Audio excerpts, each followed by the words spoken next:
dalam pemilu adanya money politics itu harus dianggap sebagai atau dijadikan sebagai musuh terbesar. Itu kan sudah dibeli.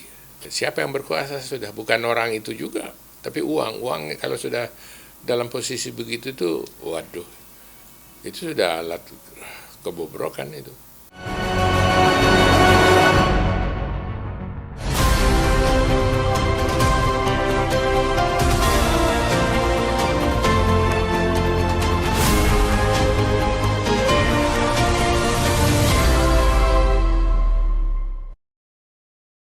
Sobat Leader dimanapun Anda berada, kembali kita berjumpa dari Menara Kartika Chandra, Jakarta. Inilah Leader Channel TV dalam program Arsitek Konstitusi bersama Dr. Jakob Tobing, sang Ketua Tim Arsitek Konstitusi. Selamat datang Pak Jakob. Selamat sore. Selamat sore, terima kasih. Bapak tetap sehat, semangat, karena ini kita akan bicara soal bagaimana meninggalkan atau memberikan inspirasi, bagaimana memimpin, bagaimana legasinya yang harus ditinggalkan untuk kita semua. Kan semua orang akan fade out, tapi Iya, legasi pada waktunya. Sobat Leader, bangsa ini dibangun di atas satu keyakinan bahwa perbedaan bisa disatukan lewat musyawarah mufakat.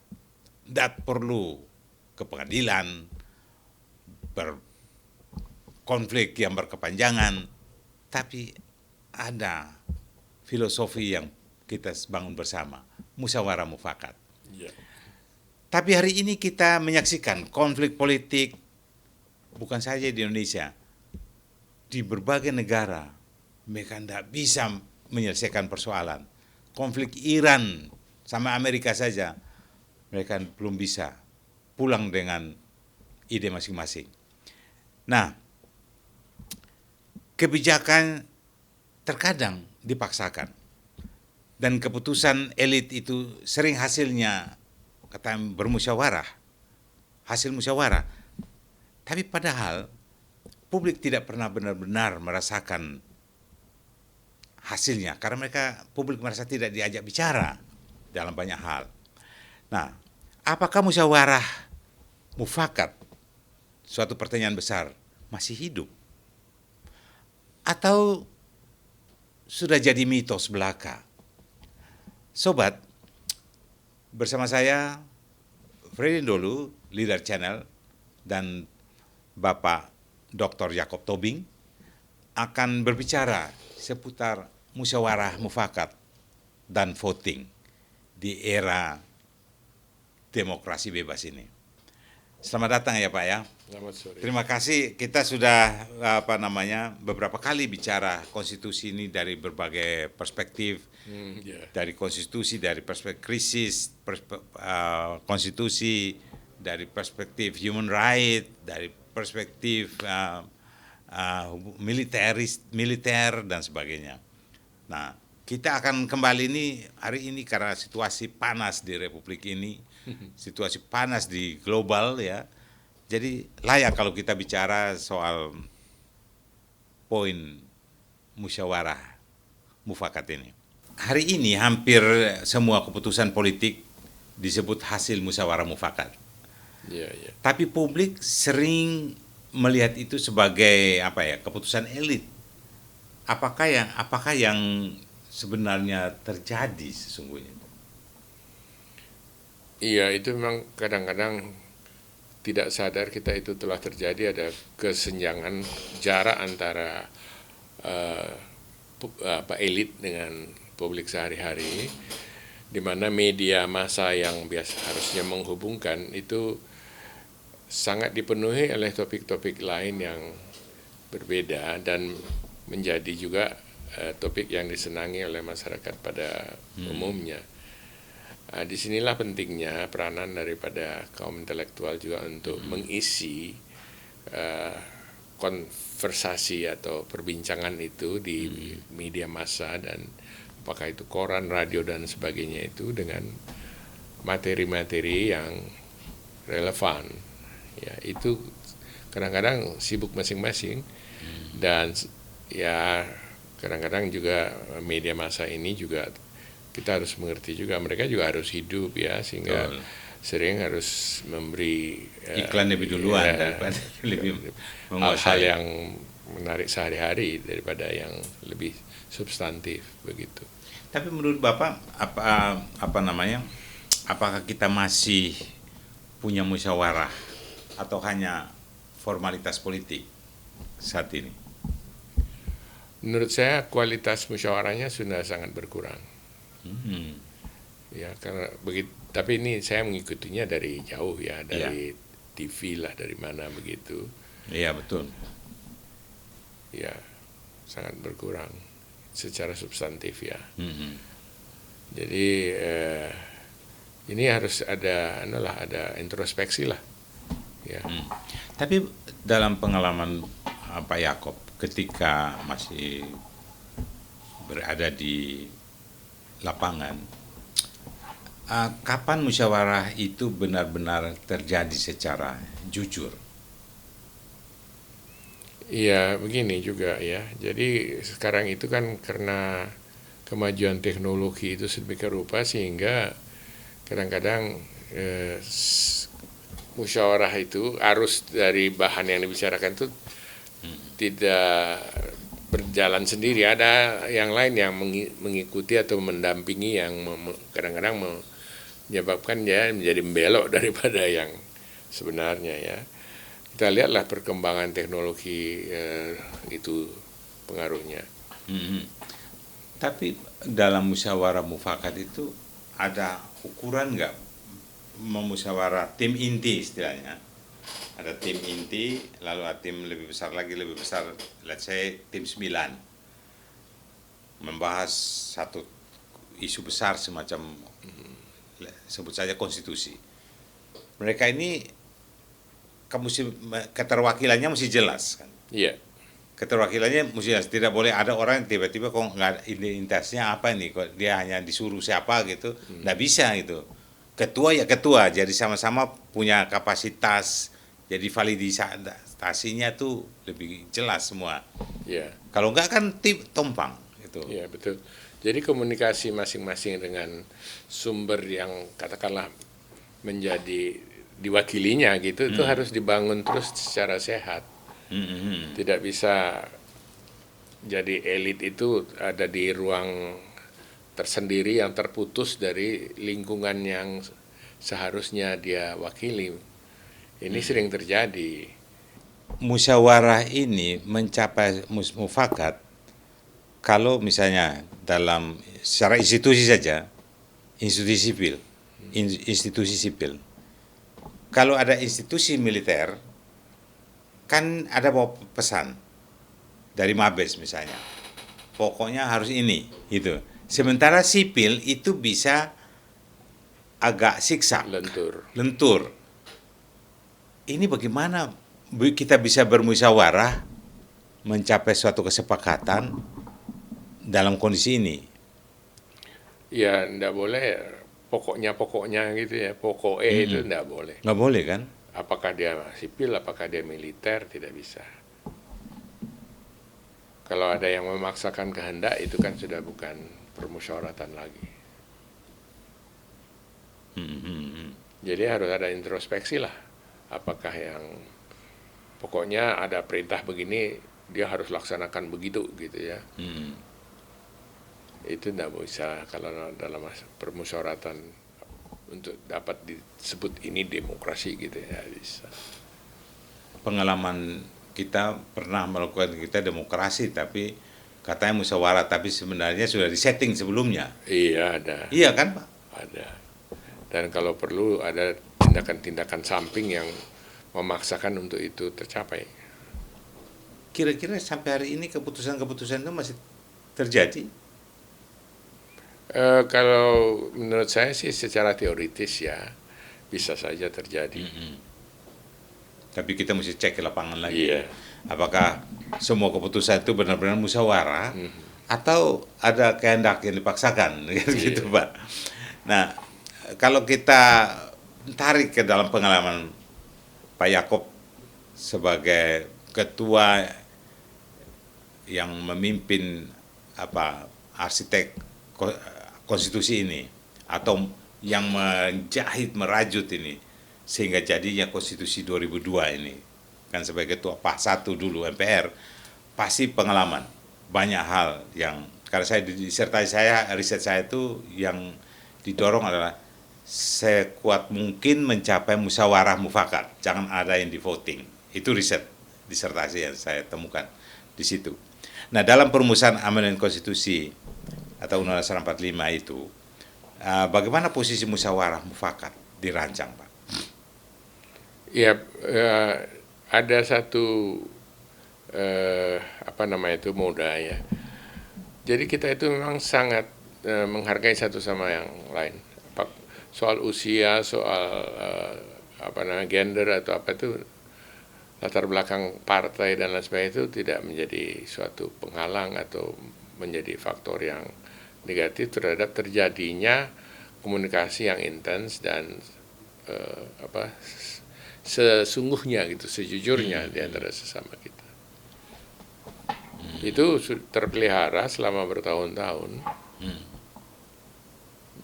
Itu sebabnya makanya ada masa materi-materi yang dibicarakannya itu tidak cukup selesai misalnya dalam waktu 3 bulan, atau ada bisa sampai akhir baru dia bisa tercapai. Ya, kalau kita tarik ke belakang, saya membayangkan bagaimana mereka musyawarah mufakat untuk tidak memasukkan 7 kata di dalam, atau syariat Islam di dalam Undang-Undang Dasar awal itu yang ditandatangani 2018 itu. Kan sebelumnya kan ada pro kontra tuh, ada yang mau negara Islam, ada mau negara kerajaan dan sebagainya. Bahkan ada yang mengusulkan bahwa ketuhanan yang Maha Esa itu harus ada, menjalankan 7 kata itu. Tapi mereka bisa musyawarah untuk mencapai satu konsensus yang saya bilang ini nasional konsensus. Tapi walaupun ada juga yang bilang itu dipaksakan katanya. Menurut Pak Yaakob gimana? Yang jelas tidak dipaksakan. Kepelbagaian kita di satu sisi, dan memang ajaran dari kebangsaan kita yang sangat majemuk untuk saling menghargai itu memang modal yang luar biasa.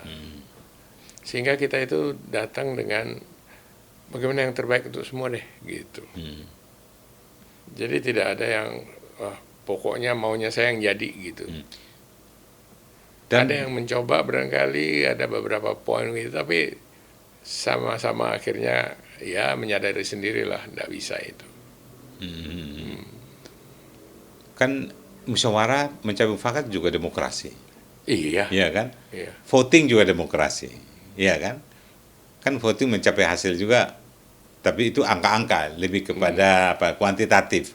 Iya. Kalau musyawarah kayak kualitatif ya Pak ya. Nah, tapi saya tuh kadang-kadang merenungkan ya, gimana sih, mengapa para pendiri bangsa ini lebih memilih musyawarah dibandingkan voting gitu. Kita ini bangsa yang kalau boleh dikatakan yang paling majemuk sedunia. Ya.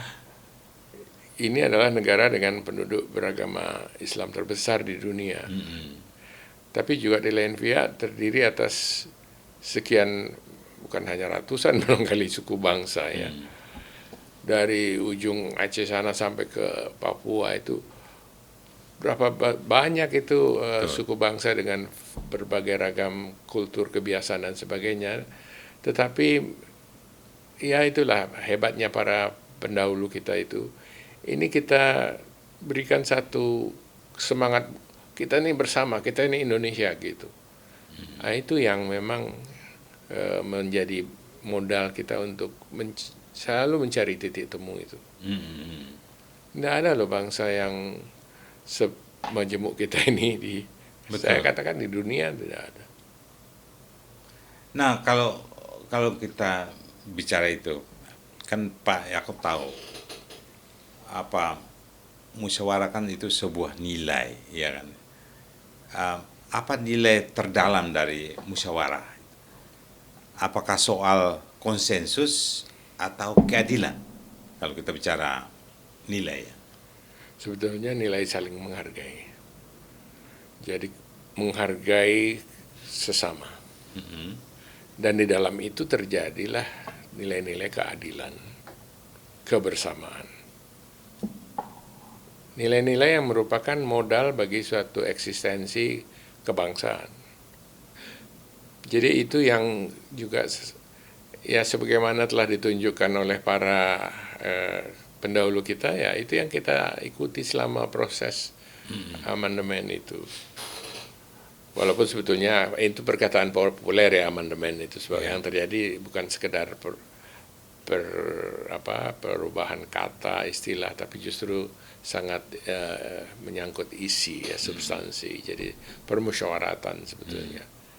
Bapak kan, saya membayangkan Bapak memimpin sebagai ketua PAS 1 dari tahun 99 sekitar sampai 2002, itu sekitar 5 tahun itu ya, proses amandemen konstitusi yang akhirnya namanya yang hasilnya tahun 2002 itu. Dan hampir semuanya itu kan, semua pasal itu tidak di voting, semua hasil musyawarah. Iya. Ya, itu ilmunya apa, Pak? Begini, waktu rapat demi rapat ya, itu kita tuh gantian aja untuk mimpin. Tidak harus saya. Teman-teman mimpin terus maju gitu. Dan semua itu ada pada membangun hubungan-hubungan yang saling menghargai gitu. Sedemikian terjadinya sehingga ikatan di dalam internal itu lebih kuat daripada ikatan keluar kepada tempatnya masing-masing malah. Tidak jarang terjadi teman-teman dari satu fraksi tertentu misalnya harus berhadapan dengan partainya sendiri.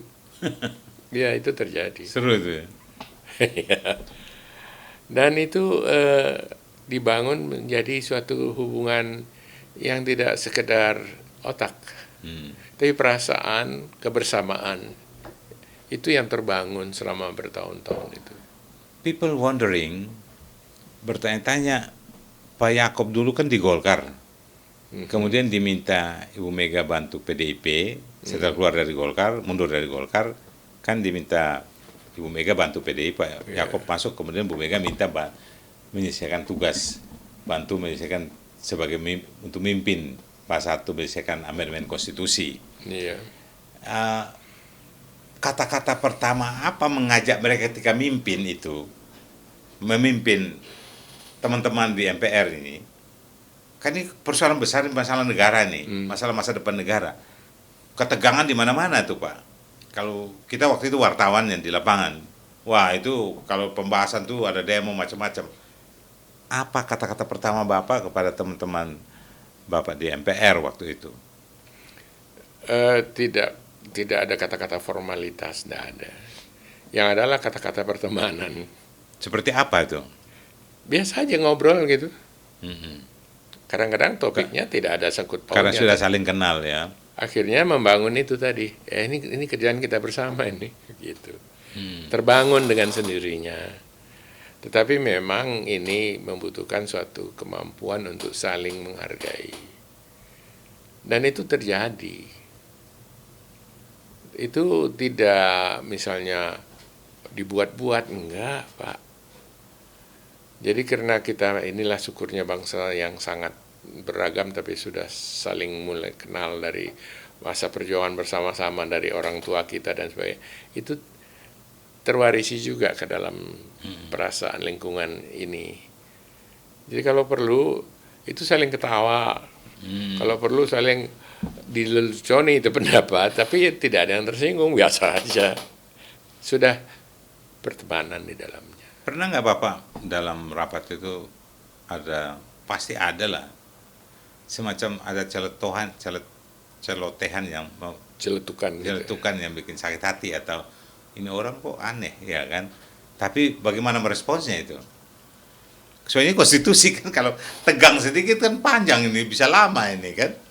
Iya, tapi biasanya itu dibawa ke arah canda aja untuk meredakan tegangannya itu. Seperti apa itu Pak? Kira-kira waktu itu? Waduh, jadi misalnya gini, lu kan mikirin kepentinganmu aja. Iyalah, kepentingan saya kan baik untuk semua orang, misalnya begitu. Jadi akhirnya ya mau dibawa lebih panas lagi nggak bisa gitu. Jadi betul-betul anulah, gimana itu saya bilang ya, suasananya itu sudah suasana persaudaraan.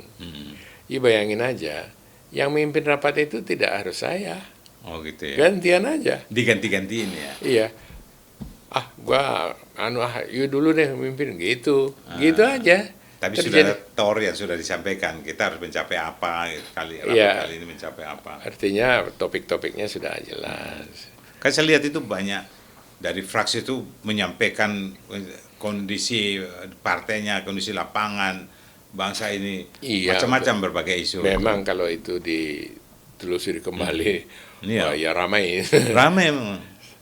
Tapi suasana bersama itu bisa mengatasi loh ternyata. Heeh. Misalnya soal mencapai kesepakatan DPD misalnya. DPD ini kan awal-awal dibentuk itu, ya kan? Mencapai kesepakatan pembentukan Dewan Perwakilan Daerah. Iya. Itu kan banyak yang akan sudah tergambar, banyak yang akan Berbeda pendapat gitu. berbeda pendapat karena jangka panjang tuh pasti tidak ada yang ditunjuk lagi nih. Kalau sudah membentuk DPD ini kan sudah tergambar jauh ke depan gitu kan? Iya. Nah itu juga sebetulnya ada suatu waktu gimana terjadi perbincangan begini tentang persebaran penduduk di Indonesia. Jadi ada daerah-daerah yang luas tetapi penduduknya sedikit. Nah kalau misalnya itu semuanya hanya berdasarkan jumlah orang yang menjadi perwakilan, akan selalu ada daerah-daerah yang tertinggal gitu. Makanya kita bilang ada yang dasarnya itu ya daerahnya besar atau kecil, ada perwakilan yang sama di situ. Tetapi tentang tugas-tugas dan kewenangannya diadakan perbedaan karena yang menjadi perwakilan rakyat itu yang DPR itu kan. Makanya dia tidak sama kewenangan yang diberikan oleh Undang-Undang Dasar kepada DPD itu. Misalnya dalam membicarakan soal-soal tentang APBN dan lain sebagainya, mereka lebih kepada memberikan tambahan pemikiran kepada DPR. Fraksi ABRI waktu itu kan mendukung ya Pak ya, semuanya mendukung soal DPD itu. Oh iya, tidak ada yang menolak itu. Ya nggak ada menolak kan? Hanya yang terjadi itu adalah perbincangan apa yang dimaksud sebenarnya Ya, itu. betul. Karena saya melihat perjalanan musyawarah mufakat ini di proses amandemen pertama, kita kalau hitung 1, 2, 3, 4 dari tahun 99 kan itu 4 kali pembahasan tahunan ya.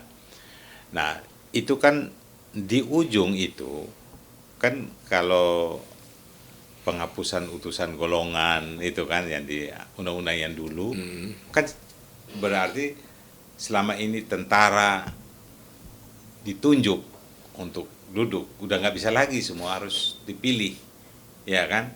Nah, ada perdebatan itu mungkin di bawah, di level bawah tidak, ini lalu dibawa ke pleno terakhir, pasal 2 ayat 1 itu, yang semua anggota DPR itu, semua anggota DPR MPR itu harus dipilih. Berarti tidak ada yang ditunjuk lagi kan? Iya. Nah, ada voting itu. Oh iya. Di pleno itu ada voting. Ada hampir suara yang mendukung itu juga banyak juga itu. Ratusan juga. Tapi kalah banyak dengan yang memutuskan untuk semua anggota DPR harus dipilih. MPR. MPR itu harus dipilih. Artinya di situ ada DPR, DPD. Sebetulnya tidak banyak ya. Tidak sampai ratusan begitu yang mendukung. Puluhan yang menolak. Ya, yang tetap menghendaki adanya utusan golongan yang diangkat. Itu ya ada puluhan. Banyak. Puluhan. Dan itu adalah utusan golongan sipil, kaum profesional yang tadinya memang ada diangkat sebagai anggota MPR yang diangkat. Sekarang itu ditiadakan dan mereka waktu di komisi di panitia itu tidak ada masalah, tapi begitu di pleno ada yang menolak harus ada utusan golongan yang diangkat begitu. Tetapi di ABRI tidak demikian. Pada waktu ada voting itu seluruhnya anggota fraksi ABRI mengatakan kami Mendukung. mendukung. Nah, itu yang menarik kan pada Agustus menjelang akhir amandemen tahun 2002 itu kan ada ketegangan. Bahkan ada demo, tekanan publik. Karena pada saat itu ada muncul pasal 29. Soal tiga fraksi itu ada, kalau saya tidak salah, PBB, P3 dan PDU mengusulkan untuk memasukkan 7 kata syariat Islam itu, artinya di amandemen. Dan berikut di bawah tekanan juga, bahkan isu dari Poso, dari Ambon waktu itu juga menghiasi media massa. Dan saya lihat musyawarah di mana-mana. Di mana posisi Pak Yaakob waktu itu, waktu melihat itu? Ya saya ngobrol dengan mereka,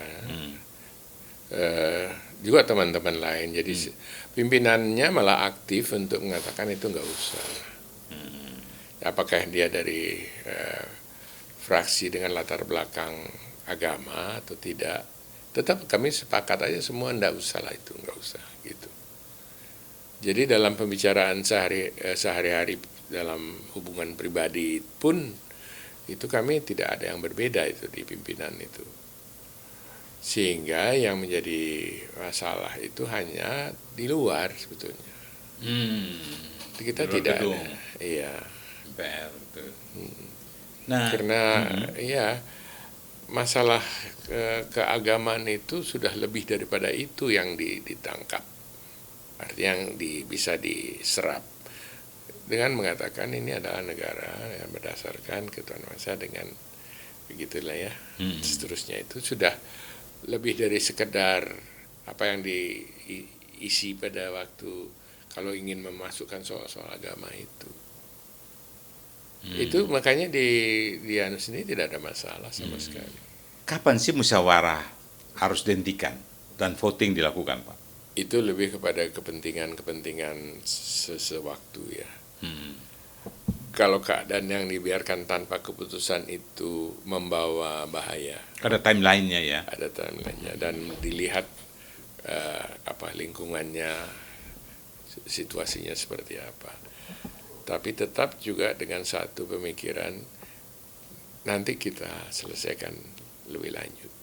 Kalau itu sesuatu yang memang membawa kemudaratan lah begitu katakan pada jangka ke depan. Jadi bisa kita bilang kalau voting itu bukan kegagalan musyawarah gitu ya Pak ya. Bahkan itu mungkin justru bentuk kejujuran demokrasi ya. Iya, kita harus lihatnya dalam satu proses, Ya. bukan hanya dalam satu waktu gitu, tapi dalam satu proses untuk keselamatan yang lebih besar bisa terjadi. Tapi kita tetap berpegang kepada prinsip-prinsip yang lebih berguna pada masa depan untuk bangsa. Nantilah kita pelan-pelan kita ajukan lagi gitu. Dan itu yang terjadi bisa. Jadi kalau ada yang fraksi atau anggota yang bicaranya agak beda, itu cara menegurnya gimana Pak? Ya ini di situ yang saya sangat syukuri ya. Semua itu sangat saling menghargai loh. Apakah partainya besar atau kecil itu sangat, penggunaan kata-kata pun itu sangat-sangat mempertimbangkan soal itu. Sedemikian memang sehingga di antara pribadi-pribadi kita itu terjalin saling menghargai, saling menghormati, saling berteman itu yang ya itulah modalnya yang luar biasa. Itu terbentuk dan terjaga. Tapi tentara ABRI waktu itu, waktu amandemen, sipil banget dia itu.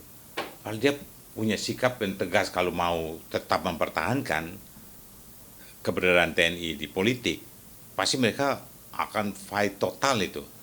Ya, Tapi tapi tidak, mereka sendiri tidak punya pikiran begitu. tidak, iya, dari itu udah benar-benar tegaknya mereka ingin bagaimana negara ini utamakan Bukan negara pendapatannya. kesatuan, Iya, iya.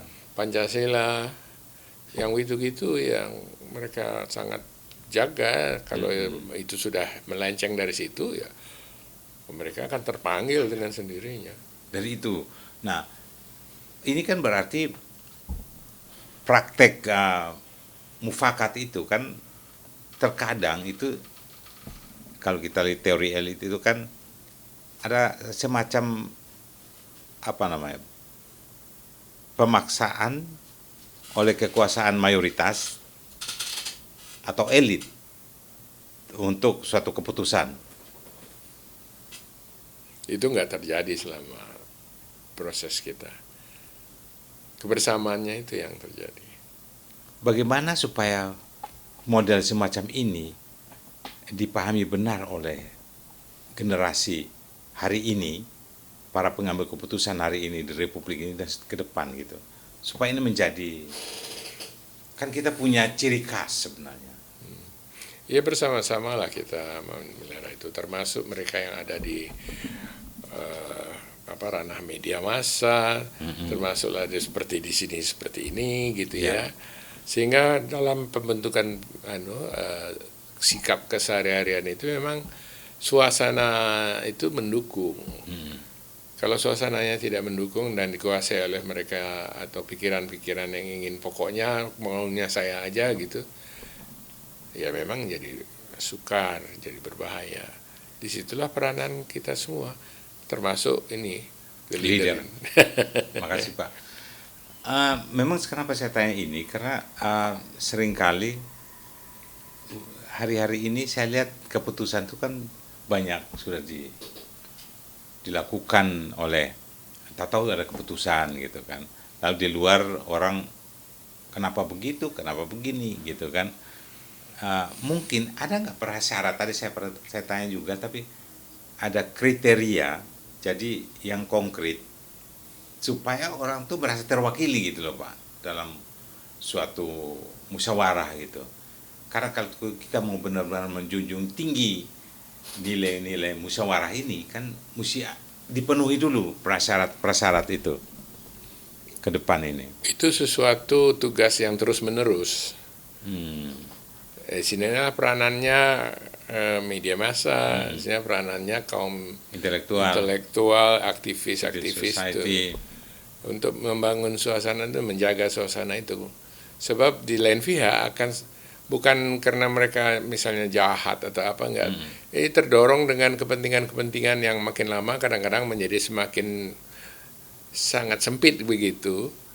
Itu bisa membawa ke sana, tapi kalau diimbangi dengan tadi adanya kelompok lagi, para katakanlah intelektual, media massa yang membangun suasana yang lebih kondusif, agar menghasilkan, kan kita bisa melihat mufakat yang tulus dengan mufakat yang apa namanya, yang ada misi manipulatif gitu loh, kan bisa aja Pak. Tetap saja demokrasi, tapi dan itu kan sesuatu yang kalau dibiarkan akan terus-menerus begitu. Jadi jangan lakukan pembiaran, kita harus semua aktif lah, ikut membentuk. Anak-anak kita misalnya mempunyai karakter buruk atau jelek, itu kan bukan hanya sekedar dari dirinya sendiri, bukan sekedar dari masyarakatnya, orang tuanya ikut memberi pencerahan, sekolahnya, madrasahnya, gerejanya, begitu itu membentuk sesuatu yang kita idealkan ke depan. Saya membayangkan voting ini di era demokrasi kita nih pasca reformasi mahal sekali ya. Kadang-kadang pemerintah juga udah ngeluh mahal banget ini, katanya mahal gitu kan, kosnya besar, Iya betul. Kos politiknya dan sebagainya, bahkan money politiknya. Itu menurut Prof. Mahfud itu yang malah rakyat yang dibiayai. Kalau dulu kita biayai sendiri, ya kan, negara biayai sendiri, sekarang rakyat biayai sendiri untuk ini, tapi sekarang rakyat dibiayai. Itu menurut Prof. Mahfud untuk memilih pejabat publik gitu. Iya, itu yang menurut saya rasa pernah juga saya ungkapkan di sini. Dalam pemilu, sebagai satu contoh ya, Ya. adanya money politics itu harus dianggap sebagai atau dijadikan sebagai musuh terbesar. Itu kan sudah dibeli. Sudah siapa yang berkuasa sudah bukan orang itu juga, tapi uang kalau sudah dalam posisi begitu tuh, waduh, itu sudah alat kebobrokan itu. Jadi dalam hal ini sekarang itu yang lemah. Pilkada, itu sudah diracuni oleh uang itu. Kasih uang, kalau nggak kasih uang nggak mau. Rakyat yang nerima uang pun harus ditindak, apalagi yang mengasih uang. Negara kesatuan sebetulnya itu adalah cukup DPRD. Tapi persyaratannya terhadap DPRD seperti yang kita bicarakan tadi ya. Tetapi kalau mau dilakukan pemilihan langsung juga nggak apa-apa. Karena apa? Karena negara kesatuan kita ini beda dengan negara kesatuan seperti Prancis misalnya.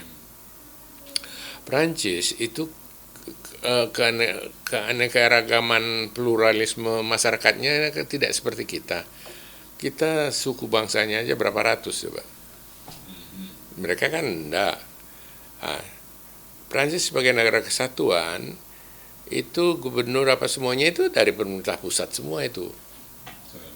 Kalau negara serikat ya kayak di Amerika ya, gubernurnya dipilih sendiri dan lain sebagainya itu ke bawah. Semuanya voting. Jadi di kita itu juga ada keberagaman juga. Tapi juga ini negara kesatuan. Tapi itu sebabnya yang saya tekankan di sini adalah tidak boleh ada di sini suap menyuap itu, tidak boleh. Di DPR juga. Baik di DPRD maupun di umum. Itu harus dijadikan musuh besar. Gerung itu pernah bilang bahwa untuk memilih pejabat publik itu memang harus, kalau di partai politik itu harus sama bupati atau DPR, DPRD itu harus diukur duluan ini etiknya. Kedua level berikutnya adalah intelektualitasnya. Baru ketiga masuk kepada elektabilitas. Iya. Artinya kalau dia sudah etiknya sudah ini, artinya kejujuran, integritinya sudah teruji di partai. Lalu dicek intelektual, karena dia mesti bicara bukan dalam negeri aja, tapi dia harus bicara keluar negeri, bahwa intelektualnya, struktur berpikirnya bisa diterima. Kan partai yang mengukur. Nah setelah itu memilih sejumlah orang untuk dilempar ke publik. Siapapun diterima, misalnya 1 sampai 6, dipilih publik, sah. Partai tutup mata, tidak perlu harus nomor 1 jadi nomor 3 atau nomor 7, yang 6 yang harus terpilih, walaupun nomor 1 juara, tapi kan konflik itu.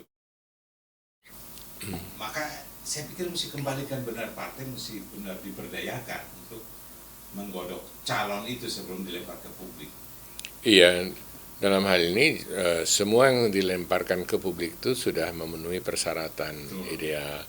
Bahwa kemudian publik memilih yang nomor 3 jadi nomor 1 dan sebagainya itu tidak masalah lagi. Sudah pasti jadi itu. Tapi yang itu tadi jangan diracuni oleh suap-suapan itu. Iya, itu terjadi sekarang. Maksudnya saya itu kalau sudah diukur lolos etik gitu, berarti minimal di situ ada berkurang untuk niat mani politik itu. Kalau bahwa nanti mereka memilih calon anggota kepala daerah di DPRD, bahkan bila di presiden pun sekalipun di DPR, karena anggota yang terpilih itu penuh orang punya integritas semua ya, sudah di partai. Jadi berarti partai yang harus dibenahi dulu kali ya. Iya, rakyat juga harus dibina. So sekalinya itu bukan hanya dicerahkan, juga mereka harus dididik. Begitu itu terjadi, rusak kita akan selamanya kita akan rusak. Sudah akan sulit buat kita untuk berdiri sebagai bangsa. Apalagi bangsa ini sangat-sangat plural, bukan hanya dari sisi agama dan juga ya latar belakang dan lain sebagainya itu. Itu harus betul-betul ditegakkan itu. Jadi kalau ada calon sudah bawa duit kemana-mana, nah pertama-tama dia yang harus ditangkap dulu. Nah kemudian yang menerima itu juga harus ada sanksinya. Ya, apalagi era sekarang era terbuka ya Pak ya. Iya, Ya, aduh. dulu di mana ini kamera di mana-mana, saya kira juga mereka kalau ada yang nekat itu udah benar-benar udah nggak cocok gitu. Jadi saya juga berpikir, kok hanya teriak kos politik, memang politik itu mahal ya. Tapi Indonesia punya cara, Indonesia punya tradisi Ya memilih pemimpin. kos politiknya sudah jelas. Dia harus bepergian, dia harus menghimpun massa, dia harus ya berkomunikasi itu kan membutuhkan biaya, tapi tidak boleh menyuap. Silakan rakyat itu memikirkannya sendiri. Dididik juga rakyat itu. Ini yang terjadi sekarang yang menurut saya ini kita sedang menuju kepada pengerusakan yang lebih serius lagi. Kita lihat aja yang terjadi itu, beberapa anggota DPR ternyata sudah sekian triliun main ini atau apa. Itu tidak bisa hanya dikejar dengan langkah-langkah tindak pidana dan sebagainya. Pembentukan karakternya itu yang dia di depan sekali.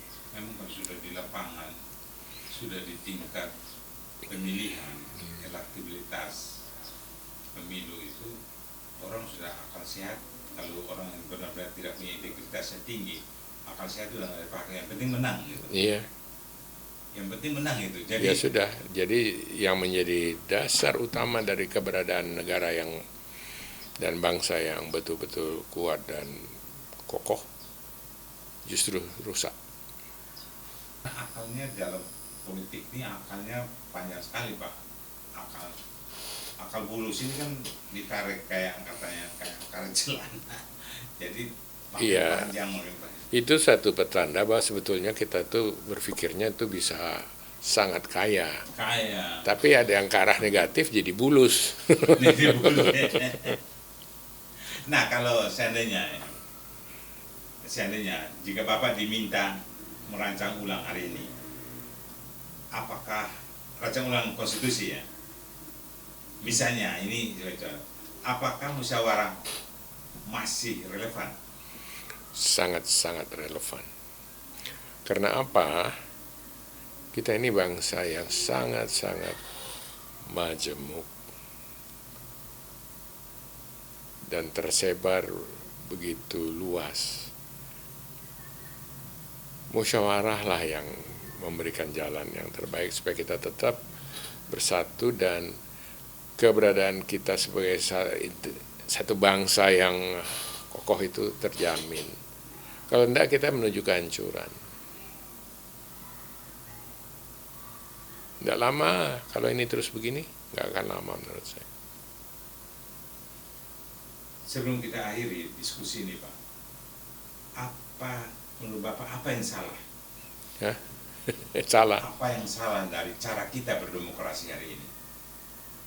Ya itu tadi itu sangat materialistis. Idealismenya dikalahkan oleh itu. Itu sebetulnya yang di atas. Akibatnya juga nantinya dalam soal di sekolah di mana-mana akhirnya yang dihargai itu jadinya adalah moralitas itu bukan segala cara mencapai tujuan, bukan itu. Oke, great. Bapak, ini kamera. Apa pesan Bapak untuk generasi muda agar tidak kehilangan roh bermusyawarah dan juga mungkin pesan kepada para pengambil keputusan hari ini? Iya, kita perlu tetap mengutamakan permusyawaratan yang menghargai satu sama dengan lain tanpa memberikan imbalan-imbalan apakah itu materi dan sejenisnya. Ini harus kita terus ikuti dan laksanakan dalam berbagai dan seluruh ketingkatan kehidupan bermasyarakat kita. Kita ini bangsa yang sangat majemuk di satu pihak, tapi juga sudah terkenal sebagai satu bangsa yang sangat bisa bersama sebenarnya. Jangan sampai kita melakukan langkah-langkah yang kemudian merusak kebersamaan kita sebagai satu bangsa yang Bhinneka Tunggal Ika itu. Itu harapan saya. Sobat Leader dimanapun Anda berada, di akhir obrolan kita tentang musyawarah mufakat. Musyawarah mufakat bukan sekedar metode mengambil keputusan. Ia adalah cara kita untuk menghargai perbedaan, menghargai manusia dalam berbagai perbedaan. Tapi ketika ia kehilangan kejujuran, ia berubah menjadi alat kekuasaan. Pertanyaannya, kita mau kembali ke ruhnya atau terus hidup dalam ilusi mufakat? Saya Freddy Ndolo, Leader Channel TV. Speak for Change. Merdeka.